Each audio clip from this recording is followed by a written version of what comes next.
Comment ça va les mecs? Ça va bientôt faire 3 semaines que Tokyo Revenger c'est fini les refs, c'est... Voilà, ça manque, évidemment que ça nous manque Tokyo Revenger, même si c'est vrai, une fin un petit peu controversée, tout ça, mais on va pas oublier tout ce qu'on a vécu avec Tokyo Revenger, c'est quand même incroyable et il faut faire honneur à ce manga. Aujourd'hui, petite vidéo top 10 des personnages les plus forts de Tokyo Revenger en baston. Voilà, on va tout prendre à jour depuis tous les scans donc jusqu'à la fin. Donc évidemment, si vous n'êtes pas à jour dans les scans, que vous n'avez pas fini tout Tokyo Revenger, il y a des risques de spoil, hein, évidemment. Donc voilà, vaut mieux que vous changiez de vidéo et que vous vous mettiez à jour très très vite, s'il vous plaît. Et voilà, on est parti les gars pour cette vidéo top 10.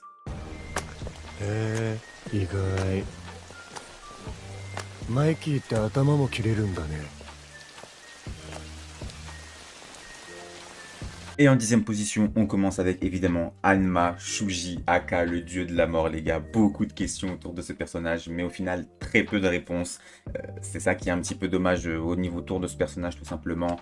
Après, on va quand même pas se mentir, en termes de combat, il a quand même montré beaucoup de qualités, surtout de résistance. On a pu le voir notamment contrer un kick de Mikey, ce qui n'est quand même pas anodin.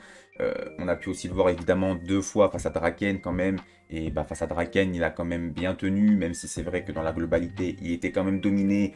Draken a lui-même reconnu quand même que c'était insolite, que c'était un zombie, quoi, tout simplement. Il est défini comme le zombie, le dieu de la mort. Il a beaucoup de surnoms, ce petit Hanma. Mais en tout cas, les gars, c'est un personnage de fou, l'acolyte de Kisaki. Et voilà, 10e place, je trouve que c'est plutôt mérité.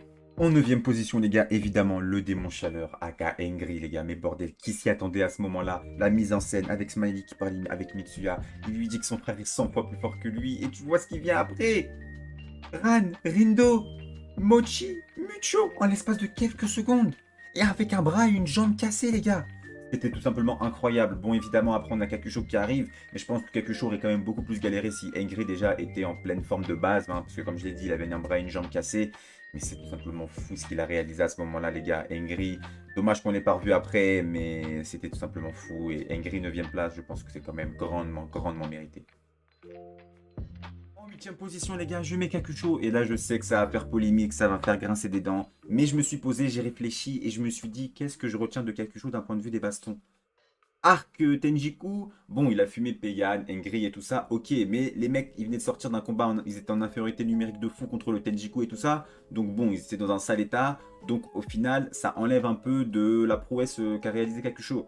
Ensuite, Arc Garder Trois Cieux, bah écoutez, il a voulu se battre contre Mikey, un peu compliqué quand même, on va pas se mentir, hein, il a perdu, mais bon, tout le monde perd contre Mikey, ok. Et ensuite, Toman Second Gen versus Kanto Manjikai, bah écoutez, il s'est battu contre Takemichi, il a pas vraiment gagné, on va pas se mentir. En fait, il y a eu un peu égalité parce qu'après le combat s'est arrêté. Bref, je vais pas vous raconter l'histoire. Mais voilà, au final, Kakusho, on retient pas grand chose d'un point de vue baston. Au final, il n'y a pas beaucoup de victoires quand on réfléchit bien. Donc voilà, c'est pour ça que je le mets 8ème. Alors je sais qu'il y a des caractères book, hein, mais ça, je vais y revenir après, vous inquiétez pas. En attendant, Kakusho, personnellement, je le mets 8ème. En 7e position, les gars, j'ai décidé de mettre Draken. J'ai beaucoup hésité. Mais finalement, j'ai décidé de mettre Draken, les gars. Draken, c'est monstrueux, bordel. C'est monstrueux, les gars. C'est 100 membres des Black Dragons en quelques minutes, entraînés par Taiju. Ça tient à 2 reprises contre Hanma. C'est de la résistance, de la force, de la vitesse.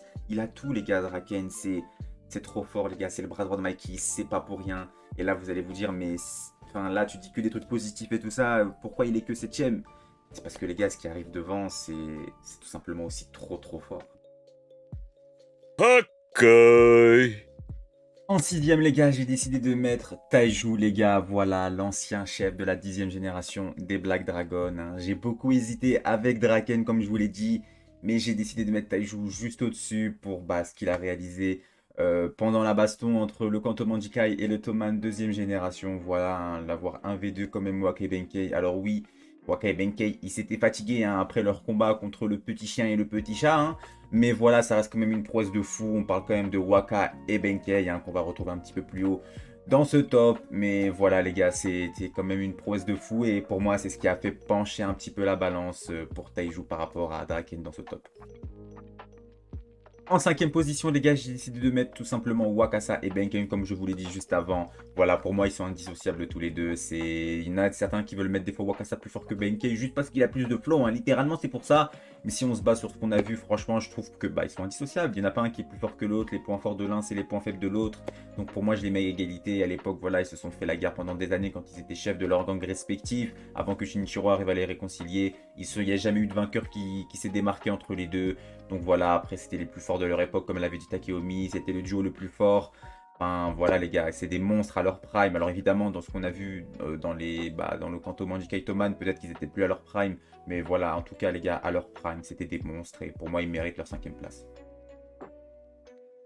Et du coup les gars, on va entrer dans le top 4. Et en quatrième position, je mets tout simplement notre petite Senju Kawaragi. Voilà, la seule meuf de ce top au final, hein. Mais voilà, je trouve qu'elle mérite, même si on est quand même tous globalement déçus de ce qu'elle a montré. On s'attendait quand même à mieux, même si quand même elle a montré de très belles choses, hein. Si elle est quatrième, c'est pas non plus pour rien. C'était la plus forte du Brahman déjà, rien que ça, c'est quand même une prouesse de fou quand on sait les membres qu'il y avait dans le Brahman. Voilà, ensuite de ça, elle a quand même tenu tête à un petit peu à South. Au final, elle a fait ce que Wakai Benkei ont fait à deux. Elle a réussi à le réaliser toute seule. Donc ça montre quand même qu'elle est très très forte. Après, malheureusement, voilà, pendant la guerre Toman versus Kantomanji, on a été tous déçus d'elle, hein. Elle s'est affronter Sanzu. Alors évidemment, elle n'a pas voulu se battre, hein. Évidemment que Sanzu n'est pas plus forte qu'elle. Mais voilà, c'est quand même un petit peu décevant ce qu'on a vu. Mais ça reste une meuf qui est incroyablement forte, qui est ultra puissante et qui mérite clairement son top 4. Et là, les gars, c'est le top 3, tout simplement. Le gratin du gratin en numéro 3, tout simplement. Izana Kurokawa. Voilà, je vous vois déjà arriver. Oui, dans le caractère book, ils ont dit que Izana demandait à Kakusho de le laisser se taper pour pas que il gagne et tout ça. Mais les gars, rappelez-vous ce que dit lui Kakusho lui-même pendant le combat entre Izana et Mikey. Il dit que la puissance d'Izana est tirée du fait que lui, il se bat avec la volonté de tuer son adversaire. Lorsque Izana se battait avec Kakusho, vous n'allez pas me dire qu'Izana voulait tuer Kakusho. Donc Izana ne tirait même pas le plein pouvoir le plein potentiel de sa puissance. Donc pour moi, c'est pas jugeable ce qui est dit là. Alors oui, peut-être que Izana, lorsqu'il se bat pour rigoler, il est beaucoup moins fort que lorsqu'il se bat, comme contre Mikey par exemple. Mais du coup, pour moi, c'est là que je le mets, pour ça que je le mets aussi haut. Et quand même, il a tenu tête à Mikey. C'est le premier personnage qu'on voit tenir tête comme ça face à Mikey.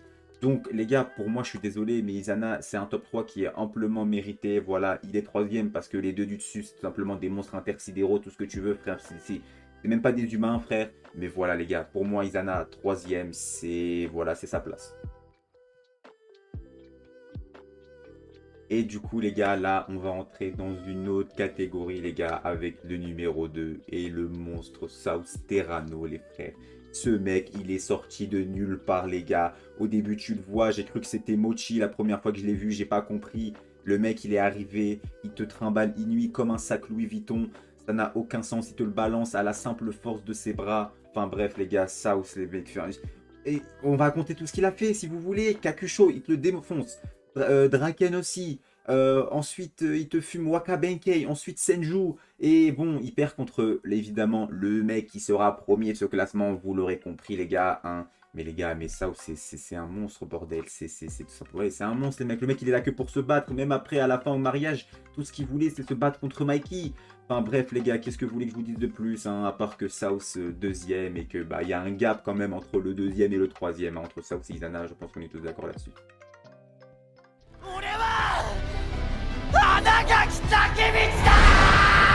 Avant de passer au top 1, les gars, une petite mention honorable. Voilà, une petite mention pour Takemichi qui est tout simplement injugeable pour moi comme c'est le main caractère. Évidemment, il est toujours au-dessus de ses capacités. Évidemment, il a le pouvoir de voir l'avenir. Donc évidemment qu'avec ce pouvoir-là, il est capable d'éviter les coups de Mikey, on l'a vu. Donc il serait capable d'éviter en soi les coups de tout le monde, ça voudrait dire. Mais ensuite, est-ce qu'il a la force de mettre KO l'adversaire, la force physique?